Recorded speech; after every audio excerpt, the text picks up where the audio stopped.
Hi everyone. So in the given question, we have been given that a cricketer catches a ball of mass 150 gram. So mass of ball is been given as 150 gram in zero point 0.1 second. So time has been given as 0.1 second. Moving with a speed of 20 meter per second. So speed of ball is been given as 20 meter per second. Then he experiences a force of. So we are interested in finding the value of force that is experienced by this cricketer.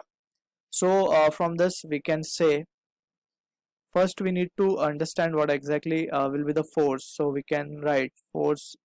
So here we can see the force that will be acting on the hand of a cricketer is for a very short duration of time, and we can say this force will be equals to impulse.